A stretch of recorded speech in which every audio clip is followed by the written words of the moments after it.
আমাদের চারপাশে সব রকমের মানুষ থাকে। কিছু মানুষ এমন থাকে যারা আমাদের ভালোবাসে এবং আমাদের সঠিক উপদেশও দেয়।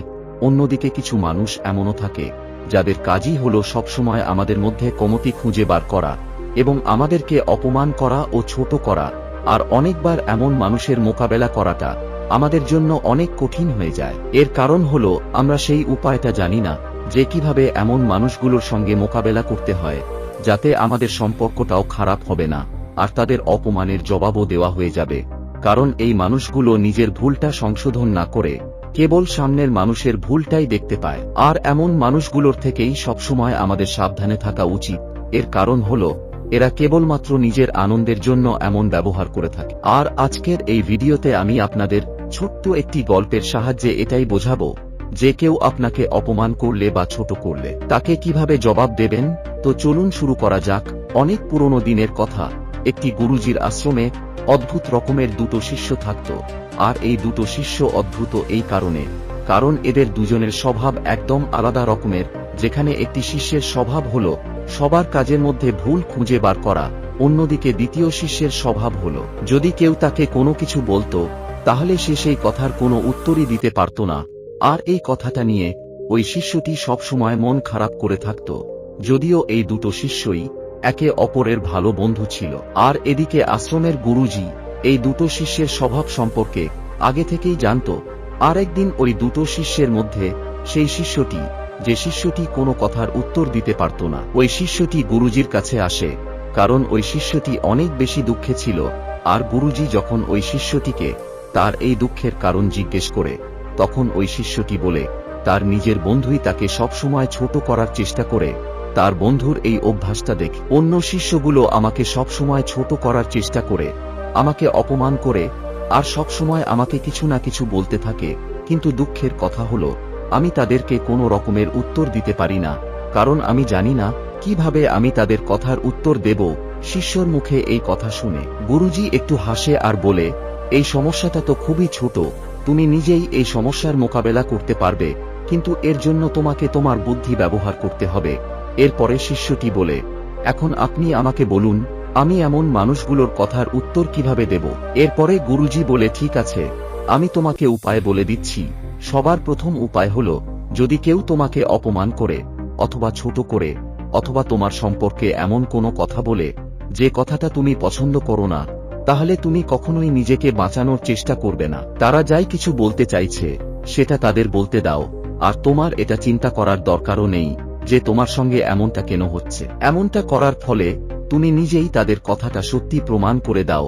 দ্বিতীয় উপায় হলো যদি তোমার সম্পর্কে কেউ খারাপ কিছু বলছে অথবা তোমাকে ছোট করার চেষ্টা করছে তাহলে দ্রুত তার উপরে আক্রমণ করার দরকার নেই। এমনটা করার ফলে তুমি তাকে আরেকটি সুযোগ করে দিচ্ছ যে সে তোমার উপরে প্রশ্ন করতে পারে। যদি তুমি দ্রুত তার কথার জবাব দিতে যাও তাহলে তুমি নিজেকে তার সামনে দুর্বল প্রমাণ করছো। আর এমনটা করা কখনোই উচিত নয়। তৃতীয় উপায়, যদি কেউ তোমাকে কোনো খারাপ কথা বলছে তাহলে তোমাকে এই প্রশ্নটা জিজ্ঞেস করতে হবে যে সে তোমার সম্পর্কে এমন কথা কেন বলছে। এমনটা করার ফলে যদি তার ভিতরে কোনো ভুল ধারণা থাকে তাহলে সেটা দূর হয়ে যাবে। আর তুমি যে প্রশ্নটা তাকে জিজ্ঞেস করবে যদি সে ভুল হয় তাহলে সেই প্রশ্নের তার কাছে কোনো উত্তর থাকবে না।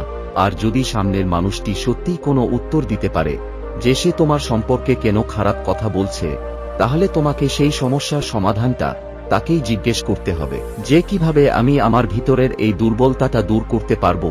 আর যদি সঠিকভাবে তোমার দুর্বলতাগুলোকে বলতে পারে তাহলে তার সমাধানটাও তার কাছেই থাকবে।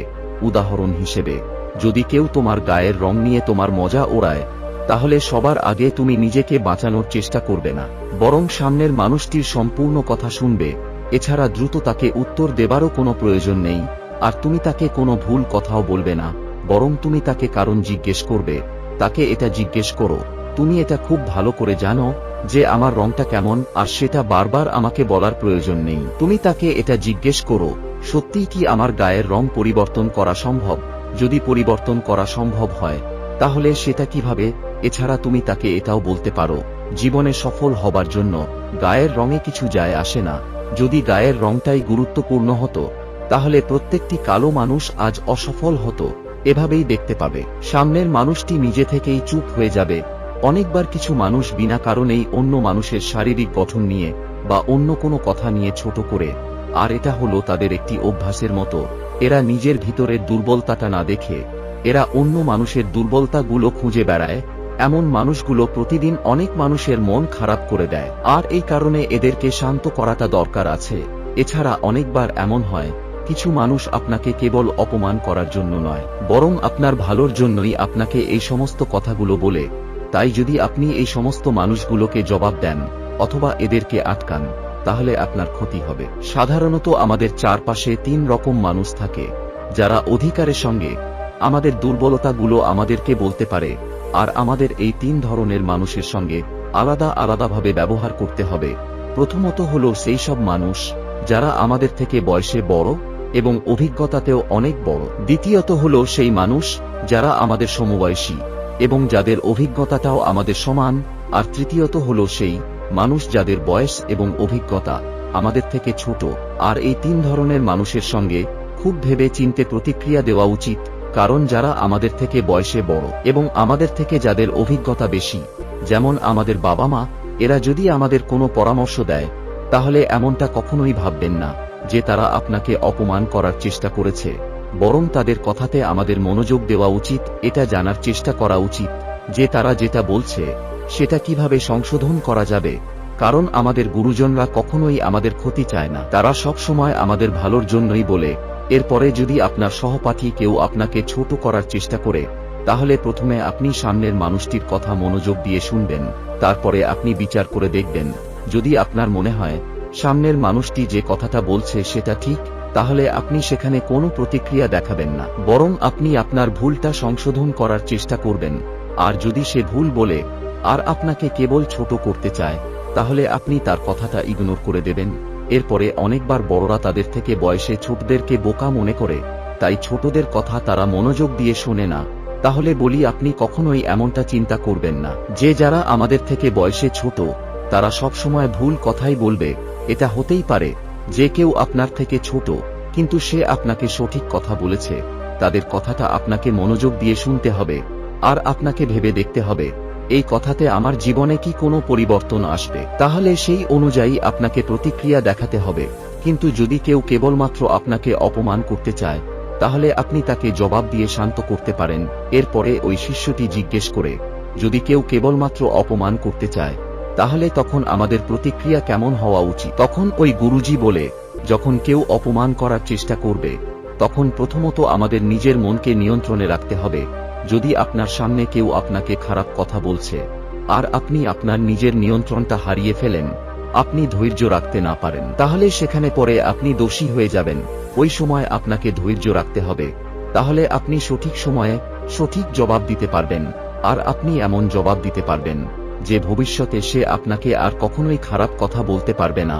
এরপরে আপনাকে আপনার কথা নিয়ন্ত্রণে রাখতে হবে। যখনই কেউ আপনাকে অপমান করার জন্য কোনো কথা বলবে, তখন আপনি তার কথাটা মনোযোগ দিয়ে শুনবেন আর নিজের কথার উপরে নিয়ন্ত্রণ রাখবেন, কারণ অনেকেই নিজের কথার উপরে নিয়ন্ত্রণ রাখতে পারে না আর সামনের মানুষটিকে গালাগালি করা শুরু করে দেয়। আর এমনটা করা আপনার কখনোই উচিত নয়, বরং যদি আপনি কোনো রকমের কথা না বলেন, তাহলে সামনের মানুষটির মনে হবে তার কথাতে আপনি কোনো প্রতিক্রিয়া দিচ্ছেন না, তাই সে আপনাকে ছোট করে আর কোনো মজা পাবে না। কিন্তু যদি কেউ আপনাকে অপমান করে আর আপনার সম্পর্কে খারাপ কথা বলে আপনাকে ছোট করার চেষ্টা করে আর আপনি তাকে জবাব দিতে চান, তাহলে আপনি দুটো পদ্ধতিতে ভালোভাবে তাকে জবাব দিতে পারেন। প্রথমত, সামনের মানুষটিকে বড় প্রমাণ করে ছোট করতে পারেন। যেমন কেউ যদি আপনাকে বলে যে আপনার হাইট অনেক কম আর সেটা নিয়ে আপনাকে ছোট করে, তাহলে আপনি তাকে তখন এভাবে উত্তর দিতে পারেন যে আপনি এবং আপনার পরিবারের প্রত্যেকটি মানুষ অনেক বেশি লম্বা, আর এই কারণে হয়তো আপনাদের জীবনে কোনো পরিশ্রম করতে হবে না, আপনারা তো লম্বা মানুষ, এই কারণে সফলতাটা অটোমেটিক আপনারা পেয়ে যাবেন। আর এটা যখনই বলবেন, সামনের মানুষটি নিজে থেকেই শান্ত হয়ে যাবে। আর দ্বিতীয়ত, সামনের মানুষটিকে ছোট করে বড় করতে পারেন।